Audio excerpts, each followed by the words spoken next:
Just open your Bibles to Lamentations 3.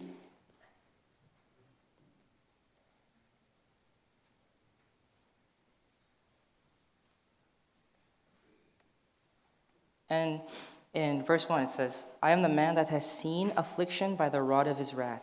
He hath led me and brought me into darkness, but not into light. Surely against me is he turned. He turneth his hand against me all the day. My flesh and my skin hath he made old. He hath broken my bones. He builded against me, and compassed with me with the gall and travail. He hath set me in dark places, that be dead of old. He hath hedged about me, that I cannot get out. He hath made my chain heavy. Also, when I cry and shout, he shutteth out my prayer. He hath enclosed my ways with hewn stone. He hath made my paths crooked. He was unto me as a bear lying in the wait, as a lion in secret places. He hath turned aside my ways and pulled me into pieces. He hath made me desolate. He hath bent his bow and set me as a mark for the arrow. He hath caused the arrows of his quiver to enter into my reins. I was a derision to all my people, and their song all the day. He hath filled me with bitterness. He hath made me drunken with wormwood. He hath also broken my teeth with gravel stone and covered me with ashes. And thou hast removed my soul far off from peace. I forgot prosperity, and I said, my strength and my hope is perished from the Lord. All right. Imagine yourself, you're a student, and your teacher tells you, hey, I want you to go do this. I want you to tell the class, hey, I want you to tell them, make sure they do it. So you go, you tell your teacher. You tell your fellow students. But instead, all you get is your students going, nah, I don't want to do that. Instead, they just keep getting crazier and crazier. But anyways, this was Jeremiah. Jeremiah was called out by God to be this prophet. God told Jeremiah, I want you to tell the children of Israel, they need to turn their ways. And when the children of Israel didn't change, he wept, and he had this prayer of sorrow, which was called a lament. And this was basically Jeremiah.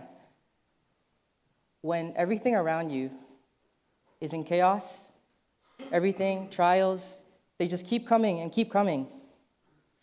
Remember to be still and remember God and his promises. My question is, do you remember who God is and his promises? When trials come, do you rely on the circumstances that's been given to you? Or do you run to him and just remember the promises? Here are kind of just two truths that I was just reading from Lamentations. First, there's Jeremiah's plea.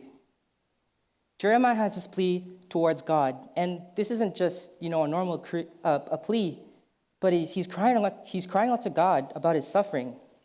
This prophet who was called out by God. Now, suffering and anguish. Just imagine, God tells you to hey, come on, man, I have stuff for you to do. And now we could just see in this book, he's crying out to God. He's gone through so much. We can see you cry out to God. Jeremiah calls out to God during this time and explains what his suffering and his anguish feels like. For those high school students, if you think Shakespeare, is good with his words and articulating, then, I don't know, you should read Lamentations. He goes very in-depth, and we can look at some of the verses here. Like, for example, Lamentations 3:4. My flesh and my skin have been made old. He hath broken my bones. This is talking about how he feels as he's endured so much physically for so long that he's starting to feel old, and he's just wasting his time, kind of wondering, God, where is this going? Where is this going? And the second part of the verse is, he hath broken my bones. I don't know what it feels like to break a bone, but I'd imagine it to be unpleasant. So this is kind of hard. But Lamentation 3:6, he hath set me in dark places as they be dead of old. In this text kind of just signifies how isolated and how alone he feels in this moment. He's feeling as the Lord left him in just this dark place.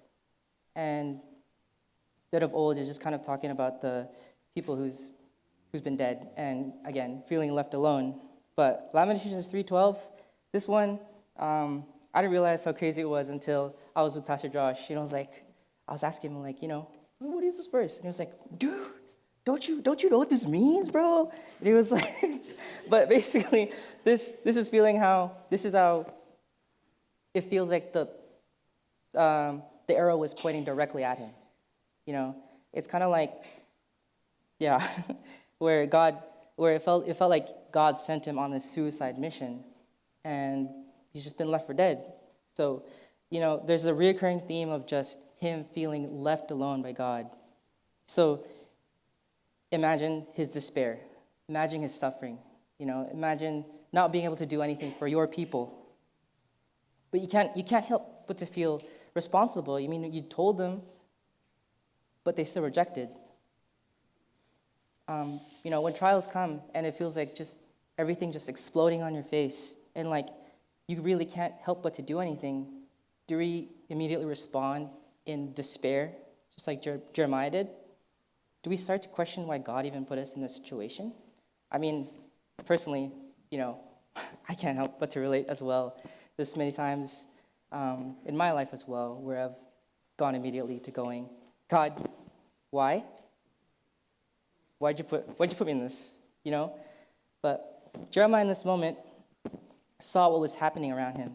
He saw his circumstances, and it dictated how he felt, and how he felt hopeless, and he was just crying to God, waiting for an answer to come to him.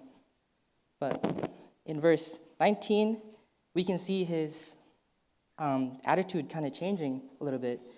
And my next point is God's answer. And I want you guys to look for an answer from God here. But remembering mine affliction and my misery, the wormwood and the gall, my soul hath them still in remembrance, and he is humbled in me. This I recall to my mind, therefore I have hope. It is of the Lord's mercies that we are not consumed, because his compassions fail not. They are new every morning. Great is thy faithfulness. The Lord is my portion, saith my soul, therefore I will have hope in him. The Lord is good unto them that wait for him, to the soul that seeketh him. It is good that a man should hope and quietly wait for the salvation of the Lord. Does anyone see God's answer in here? Does anyone see an audible voice telling, God telling Jeremiah, telling him, hey, Jeremiah, okay, I know the people didn't repent. I want you to do this now. I want you to go out, do this. I want you to do this. Nothing, right? So the same thing, happens with us.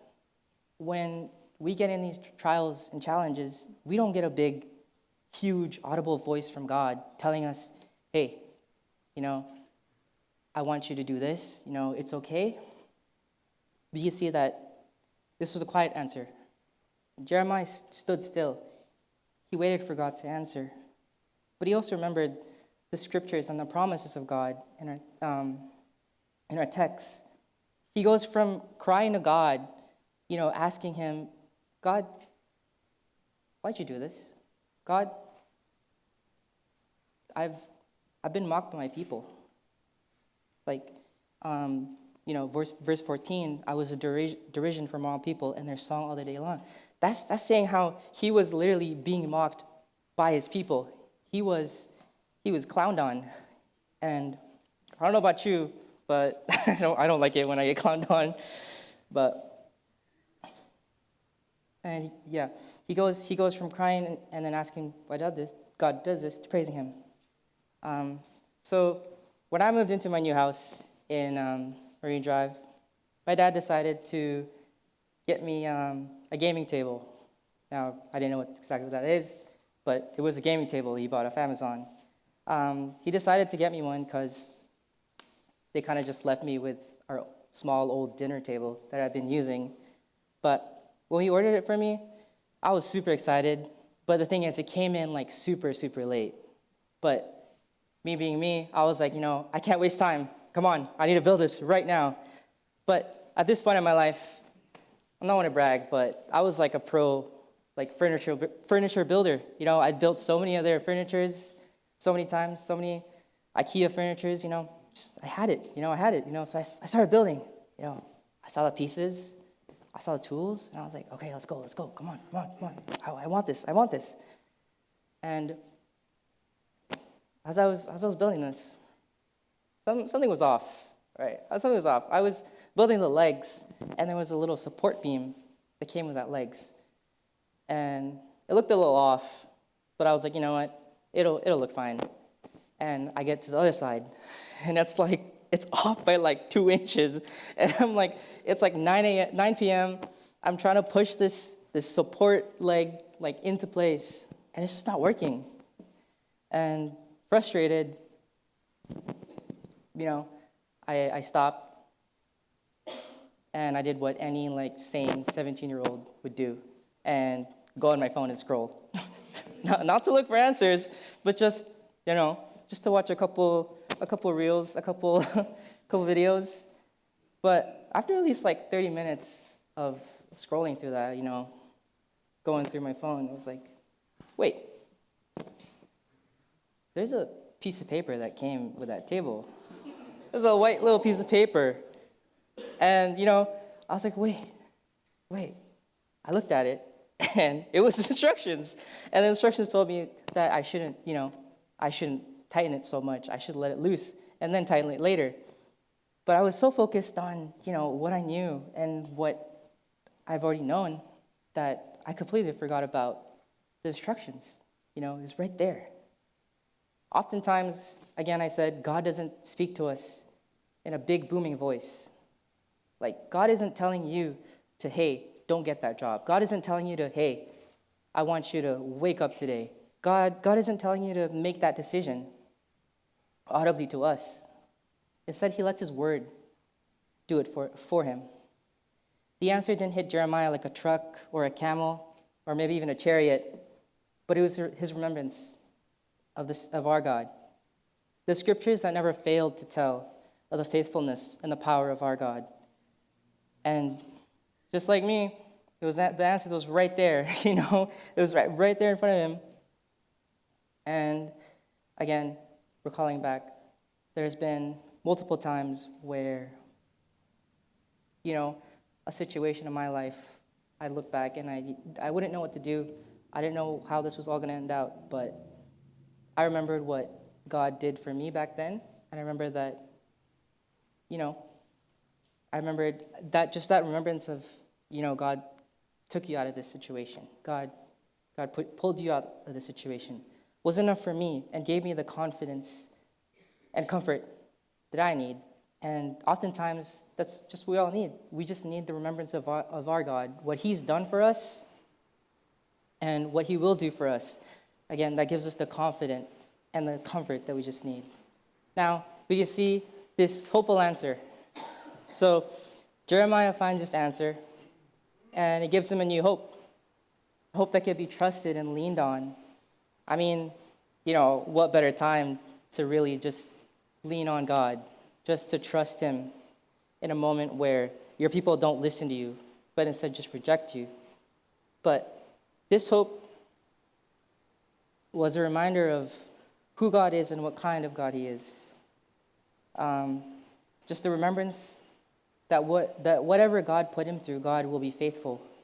1 Thessalonians 5:24, faithful is he that calleth you, who will also do it.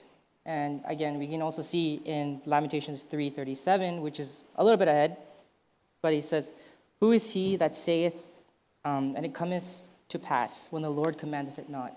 Just an amazing reminder of the sovereignty of God over all our situations. But sometimes in the business of life, I forget, we're all human. We forget what God has done for us. But again, we need to remember in the promises, like in Philippians 1:6, Previous again. I should have. But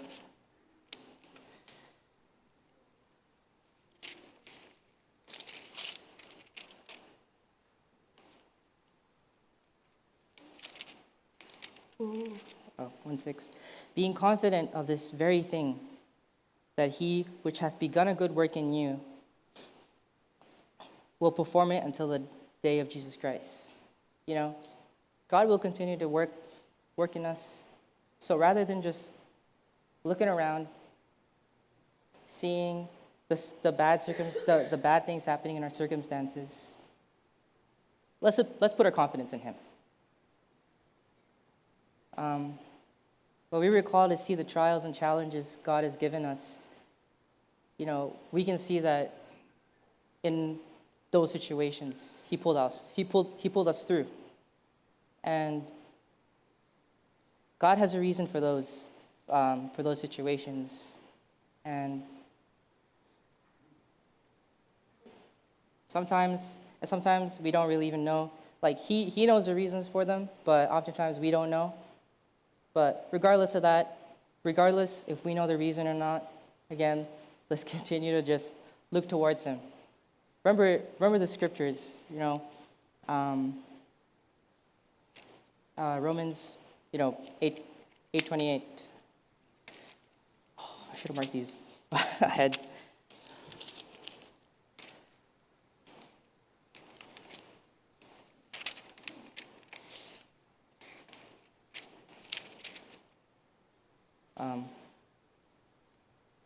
And we know that all things work together for good to them that love God, to them who are the called according to His purpose.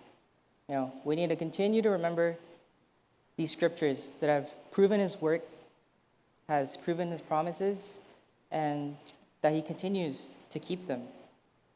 This is a hopeful answer that, Jeremiah got and gave him, the strength and the confidence he needed to, again, just continue to praise God. And do we remember what God has done for us? Do we trust in His faithfulness? In life, when we face, so many things, so many trials, so many challenges, do we remember who our God is? Let's not forget that this is a God who keeps His promises. When they come, or if you're in the midst of one right now, are you going to be still and know His promises? Will you put your trust that He will pull you out this, and that His promises will keep you? So, thank you.